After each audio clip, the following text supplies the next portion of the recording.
Well, is bullish the same as not bearish? Welcome back, options traders, and this is a good question. I use these phrases a lot in my videos. I might say this is a bullish position, and I might say in other cases, this is really not bearish.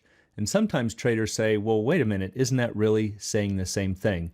Well, on one hand, you could make the argument that it is, but in options trading, there is a very big difference.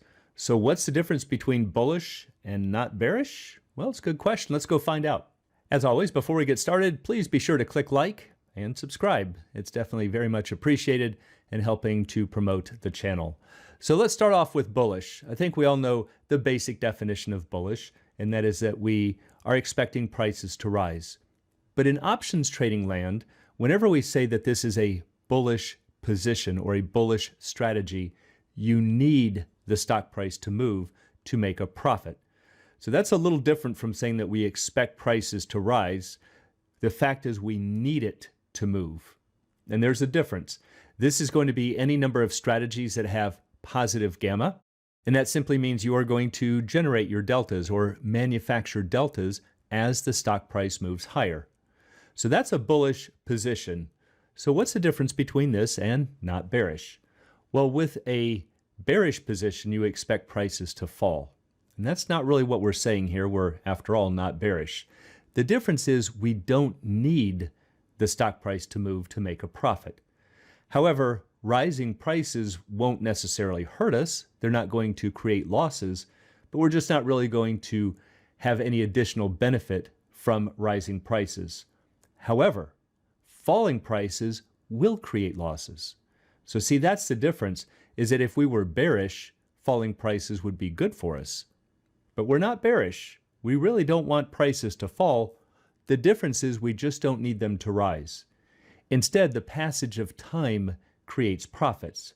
And this is indicative of negative gamma.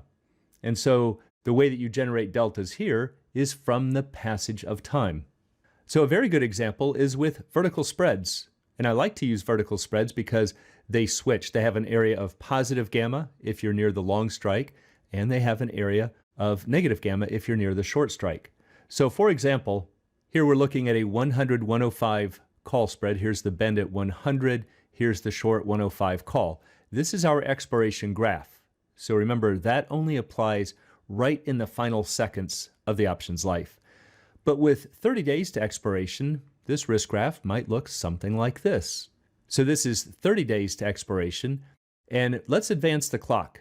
But notice as we do that this left side over here, if the stock is near the long strike, is going to shift down, while this side, if the stock is near the short strike, is going to shift up. So they're moving in opposite directions.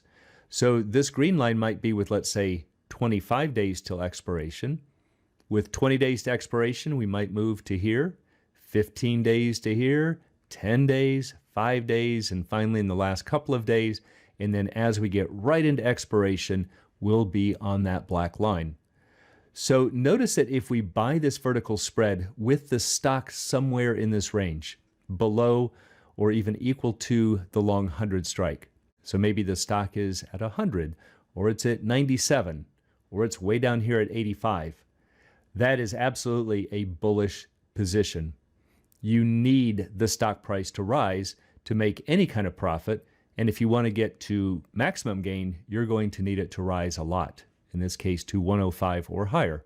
And so that's going to be positive gamma. We need the stock price to rise. And as I've talked about before in the gamma classes, this area looks a little bit like a smile.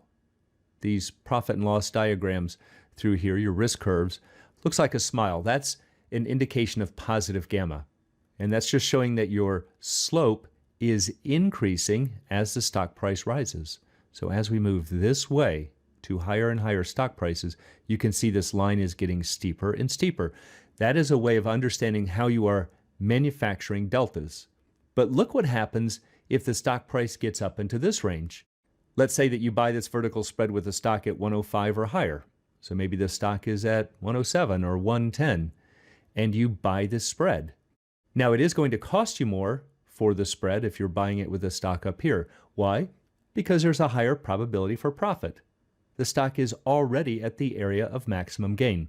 So if you are buying the spread with the stock in this range, then we would say you are not bearish, and this would be negative gamma.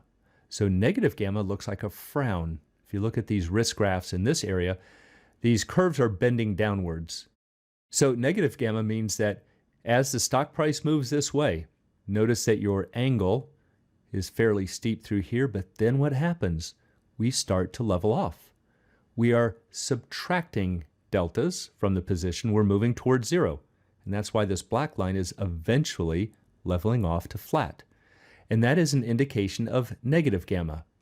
So notice that if you buy the spread up into here, you are not bearish. You don't want the stock price to fall, because if it did, you would be heading into losses. But you're not really bullish. You don't need it to move, because you're already at the area of maximum gain. However, if the stock does move, it's not really going to hurt you, but it's not really a bullish position. So to see this in action, let's jump over to the Thinkorswim platform and take a look at a couple of examples. Okay, so now we're into the Thinkorswim platform. I'm going to use Apple for a demonstration. Now the stock closed at 137, but we're down sharply in pre-market. We're down at about 133.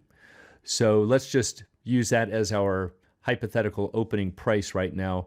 So let's say that the stock is 133 and we buy the 125, 130 spread. So if we buy the spread, now yes, there's a very large bid-ask spread. It's showing $1.90 to $6.25. That's mostly because of the very volatile and turbulent markets that we're in right now in mid-June of 2022. But let's click on it and send it to the Analyze tab. And so here we can see that gold line is the current stock price. And notice that it's lined up right here at the maximum gain. You can also see that the current curve in purple is sloping down. We have negative gamma.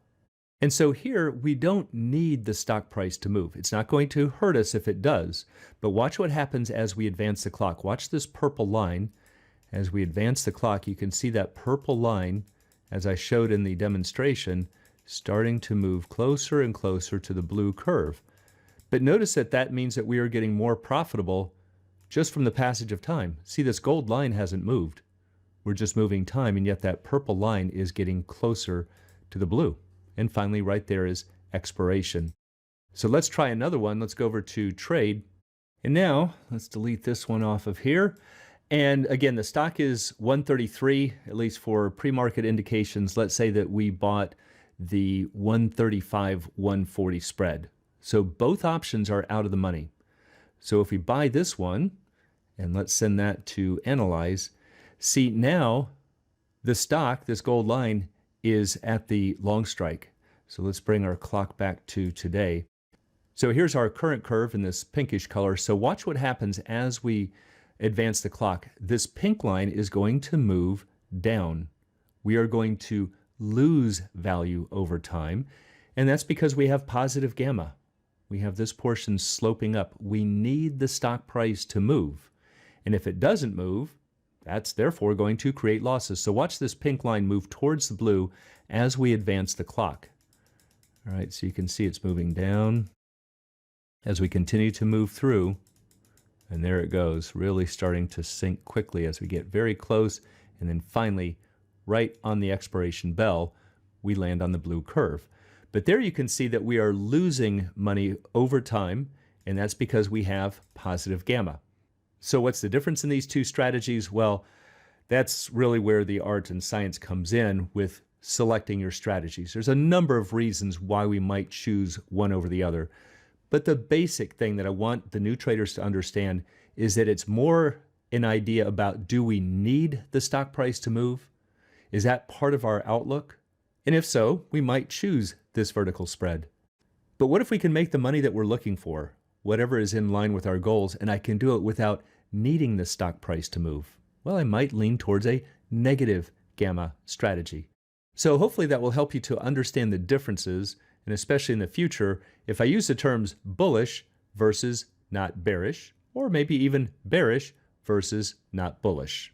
And for anyone who'd like to learn more about the art and science of options trading, please check out the Alpha Trader course, Strategy Lab, and a technical analysis course. It's all at optionsatoz.com. Also, please join us on Options A to Z's Facebook trading group, and you can find a link in the description below.